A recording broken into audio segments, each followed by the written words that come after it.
আমি Jeremy ওয়েড, extreme angler আর মিষ্টি জলের গোয়েন্দা। একটা রহস্যময় শিকারী মাছ সম্বন্ধে আমি কিছু গল্প শুনেছি, যেটা মারাত্মক মাংসাশী প্রাণীতে ভরা অস্ট্রেলিয়ান এক নদীতে লুকিয়ে আছে। মাত্র কয়েক বছর আগে এর নাম দেওয়া হলেও কোনো ছবি তোলা হয়নি। এর সম্বন্ধে প্রায় কিছুই জানা যায়নি। এবার আমি এদের একটাকে ধরতে চেষ্টা করব। একেবারে অসম্ভব এই কাজটা করতে গিয়ে মিষ্টি জলের দুনিয়া সম্বন্ধে আমাদের জ্ঞান অনেক বিস্তার লাভ করবে, আর শেষ পর্যন্ত দেখা যাবে রিভার কিলারদের সম্বন্ধে আমি যা জানি সেই ধারণা পাল্টে যাবে।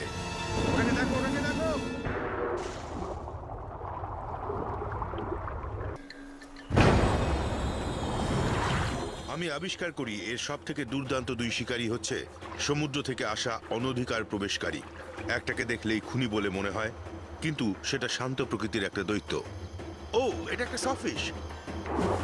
আর অন্যটা খুবই পরিচিত একটা খুনি, বুল শার্ক। কিন্তু আরেকটা শিকারী সম্বন্ধে আমি গুজব শুনি, সেটাও কিন্তু উন্মুক্ত সমুদ্র থেকে নদীতে আসে। কিন্তু সেটা এতই লুকিয়ে থাকতে দক্ষ যে 10 বছর আগেই তার সম্বন্ধে জানা যায়। এতই রহস্যময় যে এদের সম্বন্ধে প্রায় কিছুই জানা যায়নি, আর এরা এত দুর্লভ যে আজ পর্যন্ত মাত্র কয়েকটি ধরা পড়েছে। এ হলো গ্লিফিশ শার্ক। এই মাছটা যে কজন মানুষ ছিপ ফেলে ধরেছেন তার থেকে বেশি মানুষ চাঁদে গিয়েছেন, কিন্তু আমি এটার কথা ভুলতে পারিনি। ফলে আমি আবার পশ্চিম অস্ট্রেলিয়ায় এসেছি এদের একটাকে ধরতে পারি কিনা দেখতে, আর এরা খুনি কিনা সেটা অনুসন্ধান করে দেখতে। আমি প্রথমেই আমার পূর্ব পরিচিত আমেরিকান মৎস্যবিজ্ঞানী জেফ হুইটির সাথে দেখা করি, যিনি ফিটজরয় নদীর ওপর গবেষণা করছেন। কেমন চলছে? উনি সেই মুষ্টিমেয় কয়েকজনের একজন যিনি গ্লিফিসকে নিজের চোখে দেখেছেন। এটা দেখুন, যে মাছটাকে আমি ধরতে এসেছি সেটা সম্বন্ধে জেফ কি বলেন দেখা যাক। এরা খুবই দুর্লভ প্রজাতির হাঙর। এদের ব্যাপারে মোটামুটি 2002 সালে পশ্চিম অস্ট্রেলিয়া জানা গেছে, আর তারপরেও খুবই কম ধরা পড়েছে। এদের সম্বন্ধে এখনো বেশি কিছু জানা যায়নি। মাত্র 20টার মতো নদীর গ্লিফিশ শার্ক আজ পর্যন্ত ধরা পড়েছে অস্ট্রেলিয়া আর নিউগিনির হাতে গোনা কিছু নদীতে। পূর্ণ বিকশিত কোনো প্রাপ্তবয়স্কের তথ্য লিপিবদ্ধ করা হয়নি, কিন্তু এরা 9 ফুটেরও বেশি লম্বা হয় বলে অনুমান করা হয়। এর বাইরে এদের রেঞ্জ, পপুলেশন বা সাইজ, আচার আচরণ সবই রহস্যাবৃত। আর এই মাছেরা কতটা বিপজ্জনক তাও কেউ জানে না। আর এই জন্যেই আমি এখানে এসেছি। এদের একটাকে আমি ধরতে চাই, বেশ বড়সড় একটা। তাও কত বড়! খুবই দুর্লভ প্রজাতি, এতটাই যে এদের মারাত্মক বিপন্ন প্রজাতি হিসেবে ধরা হয়েছে। কিন্তু সম্ভাবনা সবসময় থাকে। তুমি তো ভালোই জানো মাছ ধরার মজা, চান্স সবসময় থাকে। আগামী কয়েকদিনের মধ্যে যদি আমি একটাকে ধরতে পারি তাহলে সেটা খুবই উল্লেখযোগ্য একটা সংযোজন হবে, মানে আমার তথ্যের ক্ষেত্রে। এর মধ্যে পশ্চিম অস্ট্রেলিয়াতে খুব কম ধরা পড়েছে, ফলে নমুনার সংখ্যা বৃদ্ধি পাওয়াটা বিরাট এক কন্ট্রিবিউশন হবে। আমি এমন একটা মাছকে ধরতে চাই যেটাকে খুব কম লোকে দেখেছে, আর যেটাকে প্রায় 500 কিলোমিটার লম্বা একটা নদীতে আমায় খুঁজতে হবে। আর আমার হাতে মাত্র 2 সপ্তাহ আছে। এটা চরম পাগলামো। আমার গত সফরে আমি জেনেছি যে ফিটজরয় নদী সমুদ্র থেকে বেশ কিছু মাছকে টেনে নিয়ে আসে, রেঞ্জের বাইরে চলে গেছে। বুল শার্ক আর সফিশ দুজনেই এই নদীতে আসে বাচ্চা প্রসব করতে। এর বয়স 1 বছর মতো হবে, আর এটার আশেপাশে নিশ্চয়ই বড়সড় একটা আছেই। খুব সম্ভবত গ্লিফিসরাও সেটাই করে। এই সূত্র ধরেই আমি এগোতে পারি।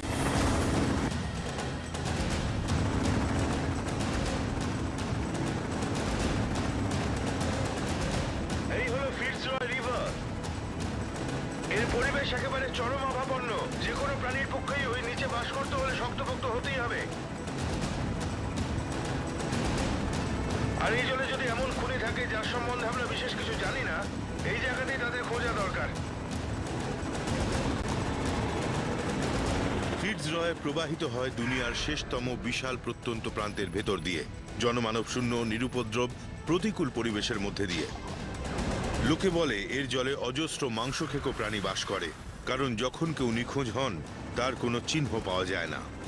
আর আমি আক্রমণের বিষয়ে এমন একটা গল্প শুনেছি যার জন্য গ্লিফিসের মতো একটা রিভার মনস্টারও দায়ী হতে পারে।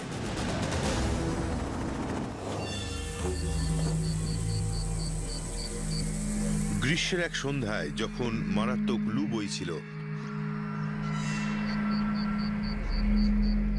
এক তরুণ স্নান করার জন্য নদীতে নামে।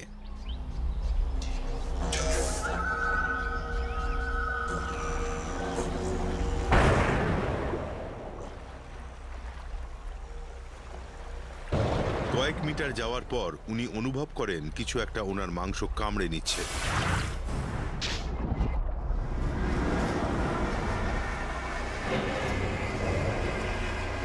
উনি নিজেকে কোনো ক্রমে তীরে নিয়ে যান আর দেখেন থাইতে মারাত্মক একটা ক্ষতের সৃষ্টি হয়েছে।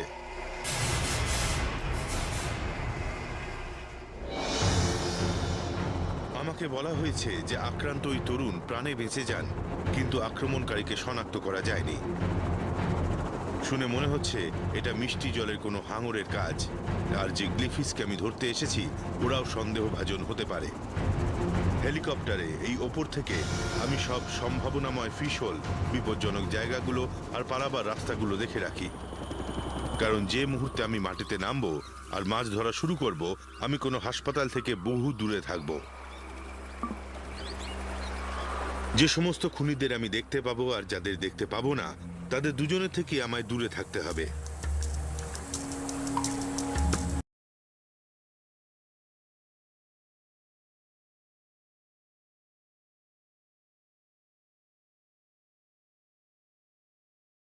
আমি নিচ্ছি একটা মরা মাছের টোপ, বড় বঁড়শি আর একটা তারের ট্রেস।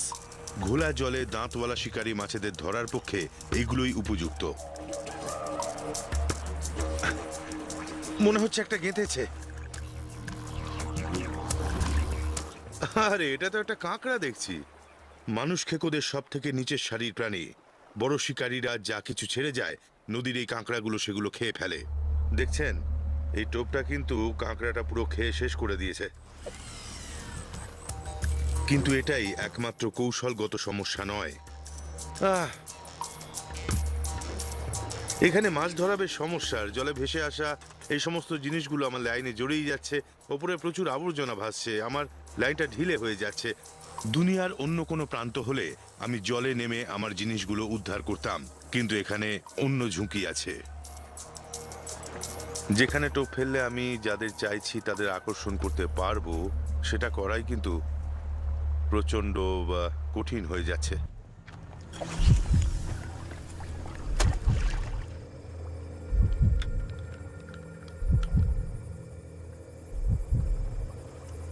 এই শিকারীদের দুনিয়ায় যে মাছেরাই বাস করুক না কেন, তাদের সব সময় সতর্ক থাকতে হয়। টোপটা গেছে। আর ওরা যখন এত সতর্ক হয়ে থাকে, তখন ওদের ধরাটা খুব কঠিন হয়ে পড়ে।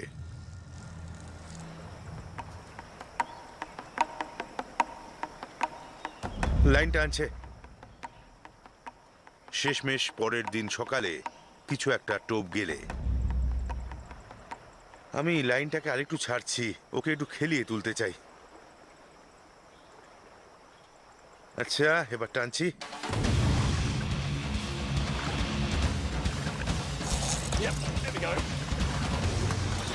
শার্ক, এটা একটা বুল শার্ক। বুল শার্ক। আচ্ছা, সমুদ্র থেকে প্রায় ৮০ কিলোমিটার দূরে আমি সমুদ্রের সব থেকে মারাত্মক শিকারী প্রাণীর একটা বাচ্চাকে ধরেছি। এটা হচ্ছে একটা বুল শার্ক। নদীতে এসে গেছে সমুদ্র থেকে ওর জীবনের কিছুটা সময় কাটাতে। এই বুল শার্কদের দুর্দান্ত ক্ষমতা থাকে সমুদ্র আর মিষ্টি জল দুটোতেই বাস করার। শারীরিক দিক থেকে যেটা একজন মানুষের চাঁদের বুকে নিঃশ্বাস নেওয়ার ক্ষমতার মতো। আমি গোটা দুনিয়া ঘুরে বিভিন্ন নদী আর লেকে এদের খুঁজে পেয়েছি আর দেখেছি যে এরা কত মারাত্মক হতে পারে। কিন্তু দুর্লভ গ্লিফিসরাও এই জলে রয়েছে। বুল শার্কই হয়তো এই নদীর একমাত্র খুনি নয়।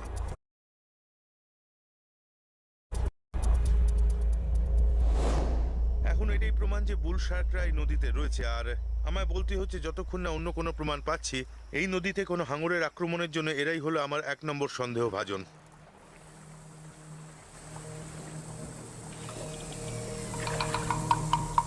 প্রথম একটা হাঙর ধরার পর আমি আরো উৎসাহিত হয়ে গ্লিফিসের খোঁজে মাছ ধরা চালিয়ে যেতে থাকি। পালালো কি? না না, আছে এখনো, মনে হচ্ছে আছে। আচ্ছা, হ্যাঁ, গোটাচ্ছি লাইন গোটাচ্ছি। কিন্তু এটা কোনো হাঙর নয়। এটা দারুণ। ফলে এটা একটা চমক বলা যায়। এটা হচ্ছে একটা গোল্ডেন রেডফিন স্যামন। এটাকে অনেকটাই স্যামনের মতো দেখতে, কিন্তু এদের বিচিত্র ধরনের কিছু সুর থাকে এদের গলার কাছে। এইগুলো অনেকটা ক্যাটফিশের মতো, ক্যাটফিশের গোঁপের মতোই। দেখতেই পাচ্ছেন বেশ বড় মাছকে গিলে ফেলতে পারে এরা। আর দেখতেই পাচ্ছেন এটা ভালোই খাওয়া দাওয়া করেছে। তবে এটা কিন্তু খুব একটা বড় সড়ো নয়, তাই আমি এটাকে এখন ছেড়ে দেবো, না হলে ও আমার ওপর বড্ড রেগে যাবে। দেখাই যাচ্ছে এই নদীতে মাছের কোনো অভাব নেই। হ্যাঁ দেখুন একবার, দেখুন দেখুন দেখুন। কিন্তু যারাই এখানে থাকে তাদের আত্মরক্ষা করতে জানতে হয়। আচ্ছা, এটা একটা মাড ক্র্যাব। দেখুন এটাকে, ও আমায় দেখিয়ে দিচ্ছে যদি কাউকে এই জলে বাস করতে হয় তাহলে খুব মজবুত বর্ম থাকা দরকার, আর তার সাথে একটু অস্ত্র ধরনের কিছুও থাকার দরকার। অপ্রতিহতভাবে আমি আমার সন্ধান চালাতে থাকি, আর বেশিক্ষণ লাগে না আবার কেউ আমার টোপ গেলে। মনে হচ্ছে কিছু একটা টোপ গিলেছে। হ্যাঁ, কিন্তু এটা ছোট একটা ক্যাটফিশ, একেবারে সময় নষ্ট করা যাকে বলে। আমার ক্যাটফিশ ধরতে ভালোই লাগে, কিন্তু এরকম নয়। এটা খুবই ছোট, আর এদের একটা কাঁটা থাকে বুকের পাখনায়, আর এরা খুবই ছটফট করে। এদের নিয়ন্ত্রণ করাটা খুবই কঠিন, আর এরকম একটা মাছ মসজিদে গাঁথাটা বেশ যন্ত্রণাদায়ক। শুরুটা ভালো হলেও দিনটা মোটেই ভালো যায় না। ওটা পালালো। এই রহস্যময় নদীটার ব্যাপারে আমার বিশেষ কোনো জ্ঞান নেই। আনকোরা চোখে বুল শার্ক আর গ্লিফিস গুলিয়ে ফেলাটা খুবই স্বাভাবিক। এটা হতেই পারে গ্লিফিসদের আক্রমণগুলোর জন্য বুল শার্কদের দায়ী করা হচ্ছে। আমি আমার অভিজ্ঞতা থেকে জানি দরকারি তথ্য সংগ্রহের জন্য স্থানীয় মানুষদের সাথে কথা বলা খুবই দরকার। আমি নদী ধরে আরেকটু এগিয়ে যাই, যেখানে বেশ কিছু গিরি সংকট রয়েছে, আর এখানেই লক্ষ লক্ষ বছর ধরে বাস করেন অস্ট্রেলিয়ার আদি মানব গোষ্ঠীর মানুষরা।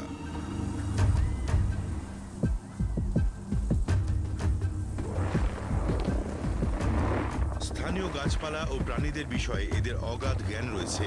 আমার গত সফরে ম্যারি আইকেন আমাকে সোফিশ ধরার ব্যাপারে খুবই সাহায্য করেছিলেন। স্থানীয় গল্পকথায় ওই দৈত্যটাকে নিয়ে অনেক গল্প আছে, কিন্তু সুপ্রাচীন এই সংস্কৃতিতে গ্লিফিসদের কোনো জায়গা আছে কি? এবছর এখানে এখনো বৃষ্টি হয়নি, আচ্ছা, কিন্তু ওরা জলে রয়েছে আর ওরা বিরাট বড় হয়। এখানে হাঙর আছে, কিন্তু ম্যারি আমাকে বলেন যে ওরা সবাই বুল শার্ক। আচ্ছা, আপনারা কি কখনো বড় হাঙর ধরেছেন? এবছর আমরা ধরেছি। এগুলো একেবারে ব্যারামুন্ডির মতো। যখন একটা ব্রেক ধরতে চাইবেন, সুতোয় ঢিল দিতে হবে, ওটাকে আচ্ছা, খেলাতে হবে, আচ্ছা। আর তারপর যখন ও হাঁপিয়ে যাবে তখন আপনাকে টান মারতে হবে। আচ্ছা আচ্ছা, এদের কাছে বুল শার্ক নামটা এই নদীতে বাস করা যে কোনো হাঙরই হতে পারে। আর যেহেতু গ্লিফিস আর বুল শার্করা প্রায় একই রকম দেখতে, তাই আমায় ভালো করে দেখতে হবে ঠিক কি এই জলে ঘুরে বেড়াচ্ছে।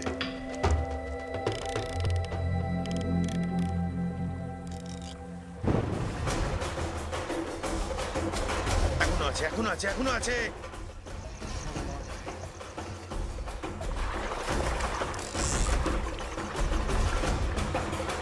ওকে, ওটা আসছে, আসছে, এবার আসছে। এটা কোনো বুল শার্ক বা গ্লিফিস নয়, এটা হচ্ছে একটা ব্যারামুন্ডি। দেখছেন, এটা একটা ব্যারামুন্ডি। কি জানেন, এই মাছটা আমার কাছে একটা বিস্ময়। এটা দেখতে একেবারে নাইল পার্চের মতো। এটা অবশ্য নাইল পার্চের মতো অত বড় হয় না, কিন্তু দুজনের মধ্যে অদ্ভুত মিল রয়েছে। দুজনে একই প্রজাতির। এইমাত্র এই বড় মাছটা ধরেছি মাঝরাতে। ব্যারামুন্ডিদের শিরীষ কাগজের মতো দাঁত হয়, তাই এরা মানুষকে খুব একটা আঘাত করতে পারে না। না, এটা সেই মাছ নয় যাকে আমি ধরতে চাইছি। কিন্তু এই স্পটটায় আমি আর থাকতে চাইছি না, কারণ হাঙরের থেকেও মারাত্মক এক শিকারী এখানে রয়েছে। নোনা জলের কুমির। সুরক্ষার জন্য আমি জলের কিনারা থেকে অনেকটা দূরে ক্যাম্প পাতি।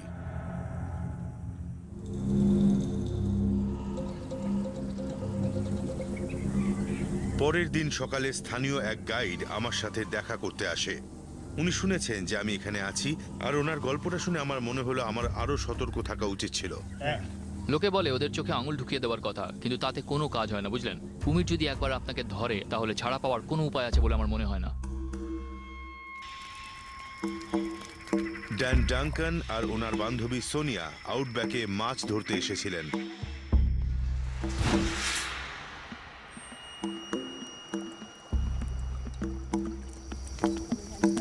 কুমিরের ভয় আছে জানা থাকায় ওনারাও নদীর থেকে অনেকটা দূরে ক্যাম্প পেতেছিলেন।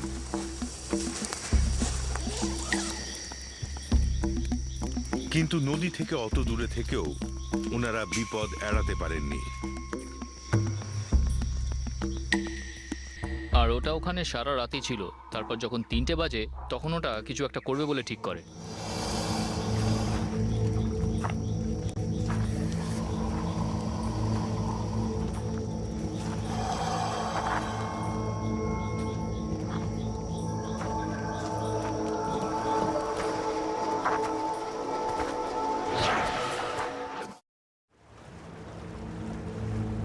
আমি অস্ট্রেলিয়ার মারাত্মক ফিটজরয় নদীতে গ্লিফিথ শার্কের সন্ধান চালাচ্ছি, আর আমি শুনতে পেলাম যে বিপদ খালি জলেই রয়েছে তা নয়।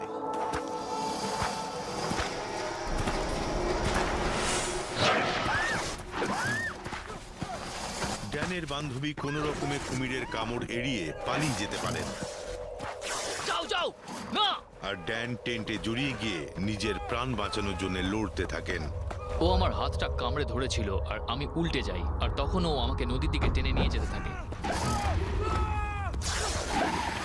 কিন্তু কপাল জোরে একেবারে শেষ মুহূর্তে ও উল্টো দিকে পাক খেতে শুরু করে, আর আমি হাতটা ছাড়িয়ে নিতে পারি। আমি ছাড়া পেয়ে যাই আর ও তখন নদীতে নেমে যায়। লোকে বলে ওদের চোখে আঙুল ঢুকিয়ে দেওয়ার কথা, কিন্তু তাতে কোনো কাজ হয় না, বুঝলেন? কুমির যদি একবার আপনাকে ধরে আর ও এই ব্যাপারে দৃঢ় প্রতিজ্ঞ থাকে তাহলে ছাড়া পাওয়ার কোনো উপায় আছে বলে আমার মনে হয় না, বিশেষত নদীর ভিতরে। ও একবার নদীতে নিয়ে গেলে সব শেষ হয়ে যেত। নিরাপদে থাকার জন্য আমার মাথার পেছনেও চোখ থাকা দরকার। কিন্তু কুমিরের গল্পটা শোনার পর আমি ভাবতে থাকি দাঁত আর কামড়ের দাগের কথা। ওই লোকটাকে নদীতে যে প্রাণী কামড়ে থাকুক শনাক্ত করার মতো তার তো একটা দাগ থাকবেই। শিকারী প্রাণীরা দাঁতের দাগের মাধ্যমে তাদের নিজের পরিচিতি রেখে যায়। আমাকে ওই আক্রমণটার রিপোর্ট ভালো করে দেখতে হবে যে দাঁতের চিহ্নের ব্যাপারে কিছু লেখা আছে কিনা। এমনকি এই আউটব্যাকেও স্যাটেলাইট টেকনোলজি এতটাই ভালো যে আমার যা চাই আমি তাই পেয়ে যাই, সেই ক্ষতগুলোর ছবি। এখন এগুলো হচ্ছে খুবই কাছাকাছি থাকা তীক্ষ্ণ কাটার দাগ। এই মারাত্মক ক্ষত দেখে প্রথমেই একটা প্রাণীরই নাম মাথায় আসে। কুমিরের দাঁত অনেক বড় আর মোটা হয়, আর ওরা কামড়ের জোরের ওপর খুব বেশি নির্ভর করে তীক্ষ্ণভাবে কাটার থেকে। ওরা অনেক গভীর আর বড় ক্ষত ছেড়ে যায়, যার সাথে এই কাটার দাগগুলোর কোনো মিল নেই। তাহলে কি ওটা বুল শার্ক হবে? আমি ওদের কামড়ের দাগ আগে দেখেছি।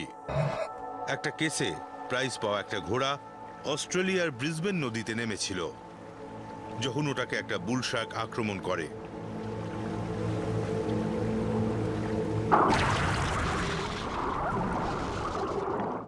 বিশেষজ্ঞরা মুহূর্তের মধ্যে ওদের ক্ষত চিহ্নগুলো দেখে চিনতে পারে। ওপরের দাঁতের একটা ত্রিভুজাকৃতি ক্ষতের চিহ্ন দেখা যায়, অন্য কারোর কামড়ে যা থাকে না। এক ঝলক দেখে এই নতুন আক্রমণটার ক্ষতগুলোকে যেহেতু বুল শার্কের কামড় বলেও মনে হচ্ছে না, তবে প্রাথমিক সন্দেহভাজনদের বাদ দিলে আমি ধরে নিতেই পারি ইনি গ্লিফিথ শার্কের আক্রমণের আমাদের জানতে পারা প্রথম শিকার।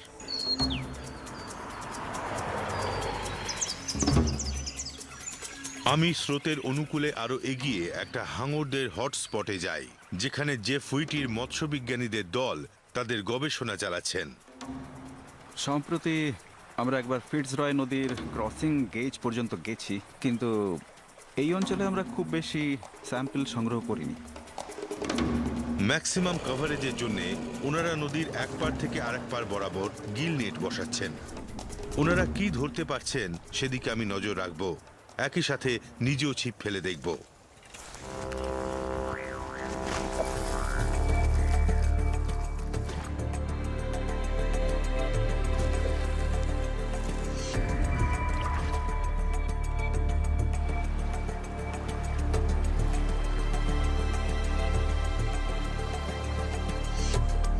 আমার টোপটা চুরি হয়ে যায়। কিন্তু দেখা যায় বিজ্ঞানীদের ভাগ্য আমার থেকে ভালো। আপনারা তাহলে জালটা তুলছেন, তা ওতে কি কিছু ধরা পড়েছে? ওনারা আমাকে পারেই থাকতে বলেন, কারণ জালে যে কোনো কিছু থাকতে পারে, কোনো হাঙর বা স্টিংরে বা আরো বড় কিছু। ফিটজরয় নদীতে আমি একটা গ্লিফিশ শার্ক ধরার চেষ্টা করছি, আর আমি মারাত্মক কিছু ধরার আশায় বিজ্ঞানীদের সাহায্যও করছি। আরেকটু উপরে। এই যে এটাকে উল্টানোর চেষ্টা করতে হবে। এটা দুনিয়ার সব থেকে অদ্ভুত আর সবচেয়ে মারাত্মক দেখতে একটা মাছ, 2, 3, সফিশ। এই যে হয়েছে। আমরা এটাকে উল্টে দিলাম। এটা এমন একটা মাছ যাকে উল্টে দেওয়া যায় আর তাতে এ একটু শান্ত হতে পারে। এটা বড় সাইজের একটা মাছ, আর এর আসল জায়গাটা একবার দেখুন। এটা গ্লিফিশ নয়, আর এটার সাংঘাতিক অস্ত্র থাকলেও আমি যে আক্রমণকারীকে খুঁজছি সে এ নয়। এটা দেখতে অনেকটা হাঙরের মতোই, যদি আপনি রস্ট্রাম থেকে দেখেন। এর দাঁতও আছে, কিন্তু সেগুলো খুবই ছোট আর সেগুলো ফ্ল্যাট, ভোঁতা মতো। আর আমি আমার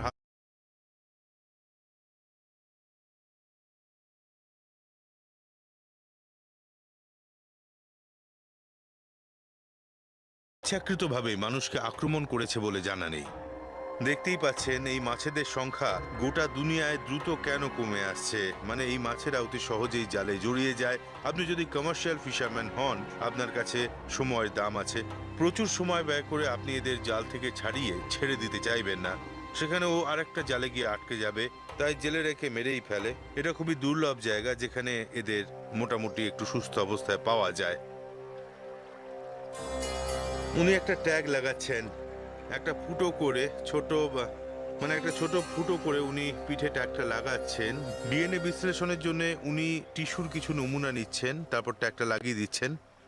এতে একটা সংখ্যা দেওয়া আছে, ফলে মাছটা যদি আবার ধরা পড়ে তাহলে ওর গতিবিধি সম্বন্ধে জানা যাবে। তাছাড়া ওর বৃদ্ধির হার আর আরও তথ্য পাওয়া যাবে। এই মাছটার নাম্বার হচ্ছে 1178। প্রথমে বুল শার্ক, তারপর সফিশ। আমি নদীর 3 অনধিকার প্রবেশকারীর 2 জনকে পেলাম, কিন্তু রেয়ার গ্লিফিশরা এখনো আমাকে এড়িয়ে চলেছে। তবে এই দলের একজন বিজ্ঞানী হয়তো ওকে খুঁজে পেতে আমায় সাহায্য করতে পারেন। ডক্টর ডেভ মর্গান একজন বিশিষ্ট ব্যক্তি, কারণ আমার চেনা উনি একমাত্র মানুষ যিনি ছিপ দিয়ে একটা গ্লিফিশকে ধরেছিলেন। এটাই সেই রেক, আর ওটা সেই গ্লিফিস্টিক। এটা দিয়ে আচ্ছা। আমাদের জানা প্রথম গ্লিফিসটা ধরা হয়েছিল, Okay. প্রথম যেটা রেকর্ডেড রয়েছে আর কি। তারপর থেকে সংখ্যাটা সম্ভবত 18 কি 20 হয়ে গেছে। তাহলে- ওইখানে কোথাও ওরা আছে, যদিও খুবই দুর্লভ আর প্রচুর পরিশ্রম করা হ্যাঁ, দরকার। বুঝতে ফলে পেরেছি। ওদের তাড়া করার জন্য প্রচুর পরিশ্রম করতে হবে। সাধারণ কোনো মৎস্য শিকারী হয়তো গ্লিফিসের সঙ্গে বুল শার্কদের গুলিয়ে ফেলবেন, কিন্তু ডেভ হাঙরদের চেনেন। এরা এমনিতে দেখতে সাধারণ হাঙরদের মতোই, কিন্তু এরা অনেক বেশি ওয়েল ডেভেলপড, আর এই ধরনের জলে বাস করতে গেলে সেটা দরকার। আপনার ইন্দ্রিয়গুলো শক্তিশালী হতেই হবে। আলো এখানে 8 মিটারের বেশি ঢোকে না, ফলে সবসময় রাতের মতো একটা পরিবেশ থাকে, যার ফলে ওদের চোখের তেমন দরকার পড়ে না। আচ্ছা, ওরা কত বড় হতে পারে?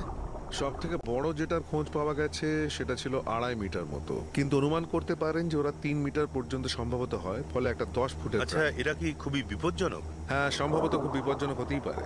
আর যেহেতু ওরা দেখতেই পায় না, সেহেতু স্বাভাবিক প্রবণতা থেকে ওরা আক্রমণ করে। আর তাতে যদি আপনাকে ওদের পছন্দ হয়, তাহলে হয়তো আবার ফেরত আসবে। প্রবণতা থেকে আক্রমণ।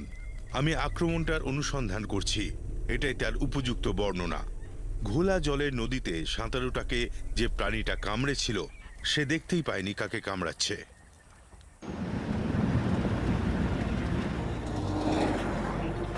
ডেভ গ্লিফিসটাকে ধরেছিলেন ফিটজরয়ের মোহনার কাছের একটা জায়গায়, যার নাম কিং সাউন্ড। সমুদ্র থেকে যে হাঙরি আসুক তাকে এখান দিয়েই যেতে হবে, আর এই জায়গাটাই হয়তো দুনিয়ার সব থেকে দুর্লভ এক হাঙর ধরার পক্ষে সব থেকে আদর্শ জায়গা হতে পারে। কিন্তু কিং সাউন্ড একেবারে চরম আভাপন্ন জায়গা। এটা সর্ববৃহৎ মোহনাগুলোর একটা, আর এখানকার জোয়ার ভাটাও বিশ্বের সব থেকে বিপজ্জনক।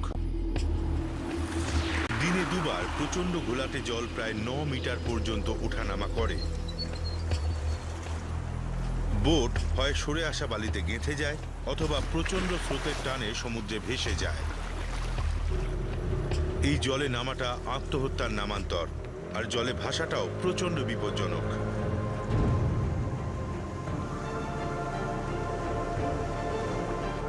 আমি একটা মজবুত বড়শি, ভারী তারের ট্রেস আর টাটকা মাছের টোপের ওপরেই ভরসা রাখছি।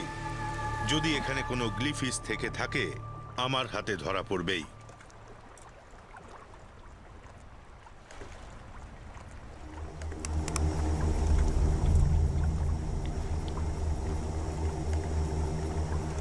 এই তো,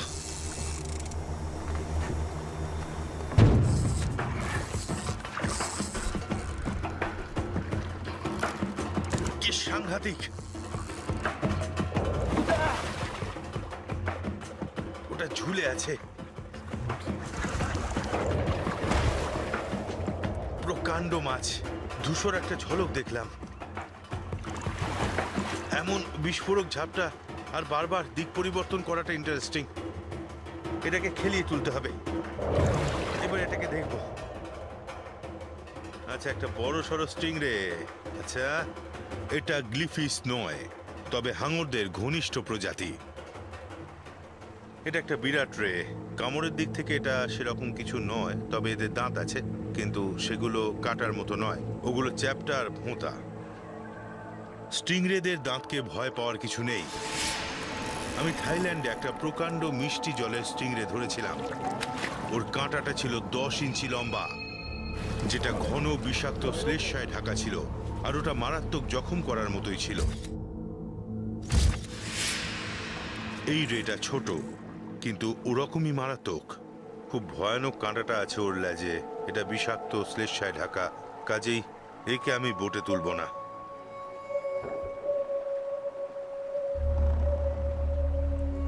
জোয়ার ভাটায় জল ওঠানামা করলে যেটা হয়, স্রোতের প্যাটার্ন পাল্টে যায়।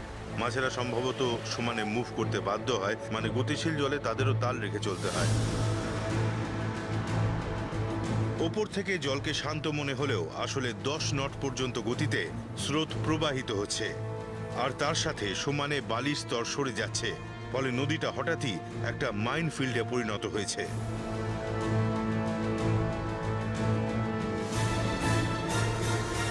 আমরা কি এর ভেতর দিয়ে যাব? ওখানে খুব একটা জল নেই। আমরা যেতে পারবো কিনা ঠিক জানি না। আমরা যদি এই স্রোতে আটকে যাই, তাহলে বোটটা কিন্তু উল্টে যেতে পারে। আমাকে এখান থেকে খুব তাড়াতাড়ি বেরোতে হবে। জলও খুব তাড়াতাড়ি নামছে। যদি ঠেকে যাই, বিপদে পড়ে যাব। একটা ভুল হলেই আমরা জলে পড়ে যাব, যেখানে কুমির আর হাঙররা আছে। স্কিপার অ্যান্ড্রু আমাদের বিপদ থেকে বার করে আনেন, কিন্তু আজকের মতো এখানেই খেলা শেষ। এই পরিবেশ আমাকে চিন্তিত করে তুলছে। বোটে করে নদীতে নামা সমস্যা নয়, মাছ ধরতেও কোনো অসুবিধা নেই। সমস্যা হচ্ছে ফেরত আসাটা। আজ বেশ ভয়ানক অবস্থা হয়েছিল। এমন যদি চলে, কাল বেরোনোটা কোনোভাবেই নিরাপদ হবে না। এই অত্যন্ত দুর্লভ মাছটাকে ধরা এখন আমার পক্ষে আরো কঠিন ব্যাপার হয়ে উঠেছে। এই জোয়ার ভাটা বিষয়টাকে অনেক শক্ত করে তুলেছে, তবে আমার তদন্তের সূত্র এখানেই লুকিয়ে আছে।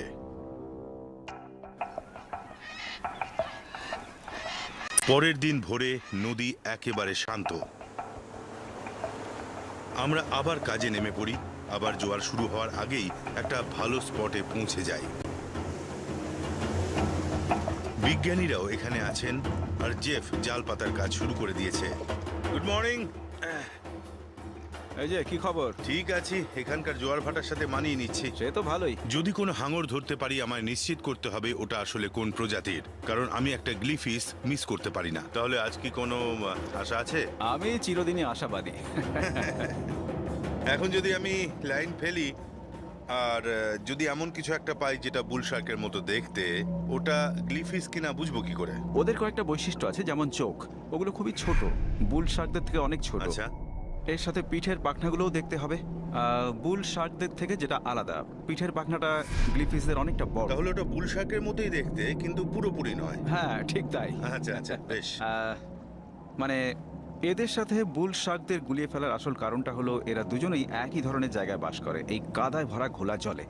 ফলে হ্যাঁ, আমাদের একটু ভাগ্যের সাহায্য অবশ্যই দরকার। আমি জেফ আর ওনার ক্রুদের জালের কাছে রেখে যাই। আমার চ্যালেঞ্জটা হচ্ছে ঘূর্ণি স্রোতের মধ্যে আমার টোপটাকে জলের নিচে ধরে রাখা। আমরা একটা ছোট্ট আবর্তের মধ্যে নিজেদের রেখেছি, ফলে প্রধান স্রোতটা ওই দিকে 14 মিটার মতো দূর দিয়ে বয়ে যাচ্ছে, কিন্তু আমরা পশ্চাৎগামী স্রোতের মধ্যে আছি আর এখানে এখনো কিছুটা জল আছে। ঠিক এরকম জায়গাতেই নিচে ওরা খাবারের আশায় থাকে। ঘোলা জলে কিছু দেখতে না পাওয়ার অর্থ আমাকে হাঙরদের নির্ভুল ঘ্রাণ শক্তির ওপর নির্ভর করে থাকতে হচ্ছে, যাতে আমার টোপটা ওরা খেতে আসে।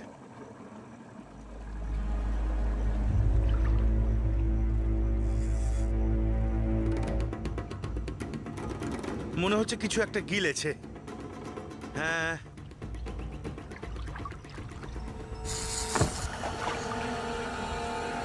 আমি একটা মাছ পেয়েছি। এটা ছোট কিন্তু ইন্টারেস্টিং মনে হচ্ছে। আমার বঁড়শিতে কি তাহলে একটা গ্লিফিশ গেঁথেছে?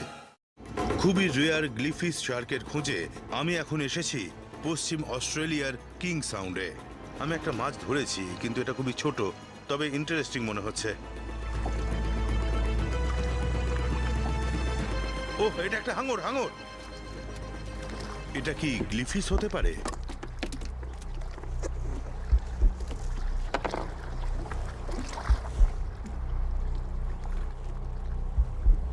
নিচের চোয়ালে খোঁচা খোঁচা দাঁত।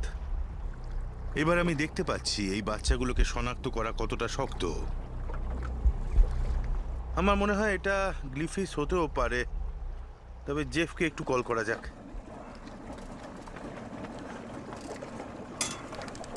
কিন্তু জেফ আমার সমস্ত আশায় জল ঢেলে দেন। তা দেখতেই পাচ্ছ যে এটা গ্লিফিশ নয়, কারণ তুলনামূলকভাবে এটার চোখগুলো অনেক বড়। ওকে, আমি আসলে এটাকে ধরে বেশ উত্তেজিত হয়ে গেছিলাম, কিন্তু এখন ভালো করে দেখে বুঝতে পারছি এটা আসলে তা নয়। এটা তাহলে কি মাছ? দুটোর মধ্যে কোনো একটা হবে মনে হচ্ছে, মিল্ক শার্ক বা ক্রিক ওয়েলার। কিন্তু দুটো হাঙরই নোনা জলের প্রাণী, যার মানে এদের এখানে থাকার কথা নয়। তো এটা যদি বুল শার্ক না হয় বা গ্লিফিশও না হয়, তাহলে এই নদীতে এখানে এলো কি করে? এই বিরাট জোয়ারগুলো ক্রমশ বাড়ছে, ফলে এখানকার মিষ্টি জল ক্রমশ নোনা হয়ে যাচ্ছে। মানে সমুদ্রের প্রাণীরা যারা তাদের রাজত্বের সীমানায় থাকে, সীমানা বেড়ে চলার সাথে সাথে তারাও ভেতর দিকে ঢুকে আসছে, আর সেই ভূখণ্ড যদি ভেতর পর্যন্ত হয় তাহলে তারা ভেতরেও চলে যাবে। হ্যাঁ, খুব সম্ভবত। এটা যদিও গ্লিফিশ নয়, কিন্তু এই অপ্রত্যাশিত হাঙরটা আমার ওই আক্রমণটার তদন্তের ক্ষেত্রে আরো অনেক জানলা খুলে দিল।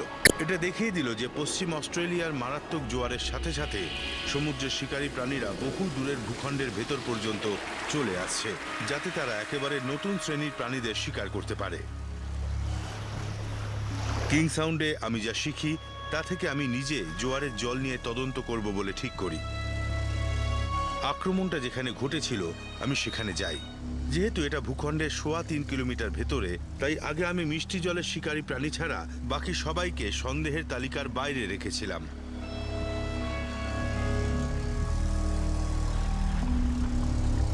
যদিও এই মুহূর্তে জল মিষ্টি রয়েছে, কিন্তু আমি আবিষ্কার করি আক্রমণটা যে সময় হয়েছিল তার ঠিক আগে এখানের আবহাওয়া খুব গরম ছিল আর শুষ্ক ছিল, আর নদীতে যখন বৃষ্টির জল কম ঝরে পড়ে লবণাক্ত জল আর মিষ্টি জলের সীমানা ভূখণ্ডের ভেতরে চলে আসে। আর সমুদ্র যেহেতু ওইদিকে মাত্র কয়েক কিলোমিটার দূরেই আছে, তাই এখানে জল সেই সময় সম্ভবত লবণাক্ত হয়ে ওঠে। তাহলে কি ওই সাঁতারুকে এই নদীতে যে আক্রমণ করেছিল সে কোনো গ্লিফিশ নয়, বরং এমন কোনো হাঙর যারা এমনিতে সমুদ্রে বাস করে?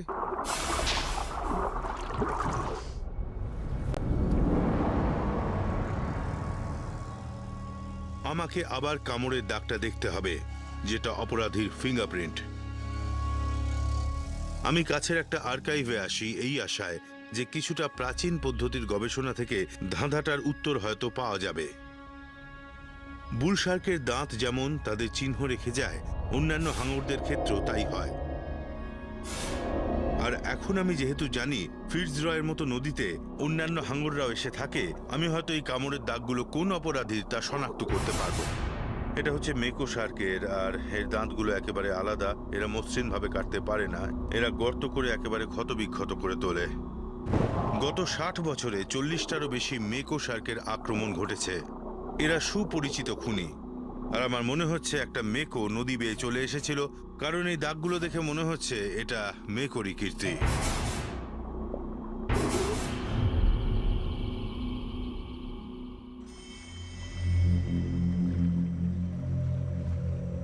আক্রমণের রহস্যের সমাধান হয়তো হয়ে গেল, কিন্তু আমার কাজ এখনো কিছুই হয়নি, কারণ আমাকে একটা গ্লিফিস ধরতে হবে। এই প্রকাণ্ড চ্যালেঞ্জটা ক্রমশ অসম্ভব হয়ে উঠছে।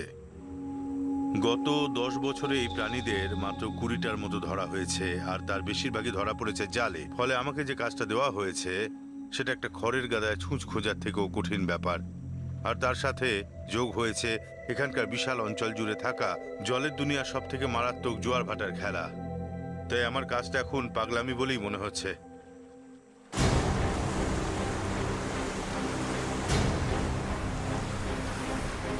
দুনিয়ার সব থেকে রেয়ার একটা হাঙরকে আমি খুঁজছি, সম্ভবত জগতের সব থেকে ভয়ানক এক নদীতে।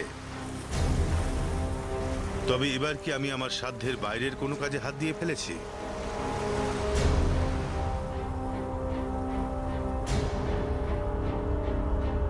মোহনার দিকে মাইনফিল্ডে জোয়ারের জল আর বালি সমানে সরে সরে যাচ্ছে,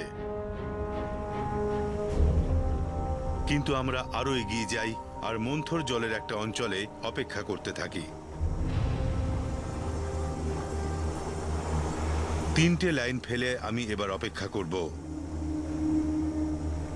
আমি অপেক্ষা করে আছি কখন এই ঘোলা জলের ভেতর থেকে কিছু একটা এসে আমার টোপটার গন্ধ পেয়ে ওটাকে চেখে দেখবে।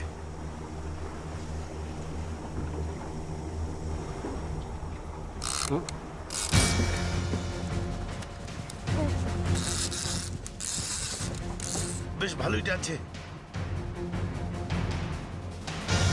হ্যাঁ, এটা একটা হাঙর, একটা হাঙর। হ্যাঁ, ও হ্যাঁ, এই যে এটা কিন্তু হতেও পারে। একেবারে সঠিক আকৃতি আর সঠিক রং।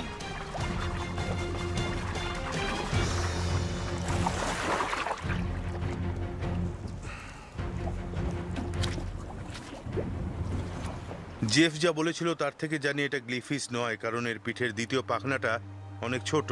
গ্লিফিসদের এটা অনেক বড় হবে, আর এটা পিঠের প্রধান পাখনাটার অন্তত অর্ধেক সাইজের হবে। এটা একটা বুল শার্ক, কিন্তু এটা যখন প্রথম জল থেকে উঠে আসে তখন বোঝা যায়নি। আবার একরাশ হতাশা, এটাও ভুল হাঙর। কিন্তু আমি আবার লাইন ফেলার আগেই বিজ্ঞানীরা আমায় ডাকেন ওনাদের জালে যে চমকটা ধরা পড়েছে সেটা দেখার জন্যে। এটা একটা হ্যামারহেড শার্ক, আসলে এটাকে বলা হয় উইং হেড, মানে এর মাথার চওড়া আকৃতি দেখুন, মানে এটা অনেকটা একটা এয়ারক্রাফটের মতো দেখতে। আমি এর আগে কখনো হ্যামারহেড ধরিনি। এটা সত্যি দুর্দান্ত একটা মাছ আর খুবই শক্তিশালী, কিন্তু এ আসলে এটাই প্রমাণ করছে যে এই মোহনাটা শিকারী প্রাণীতে পরিপূর্ণ। আরও একটা সামুদ্রিক শিকারী জোয়ারের জলের সাথে চলে এসেছে, কিন্তু এই নদীতে যত বেশি শিকারী প্রাণী থাকবে, আমি যেটাকে চাইছি সেটাকে পাওয়ার আশাও তত কমবে।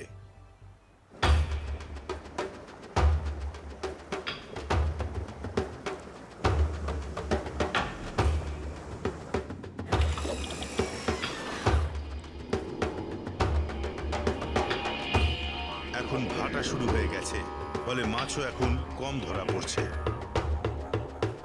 আমার একটা গ্লিফিস ধরার আশাটা সম্ভবত ছেলে মানুষই হয়ে যাচ্ছে, কারণ আজ অব্দি 10টারও কম গ্লিফিস ছিপে ধরা পড়েছে।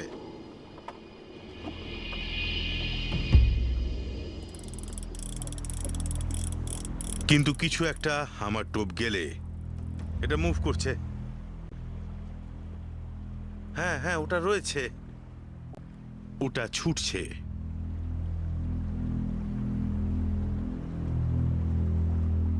তবে কি শেষ পর্যন্ত আমি একটা ধরতে পারলাম?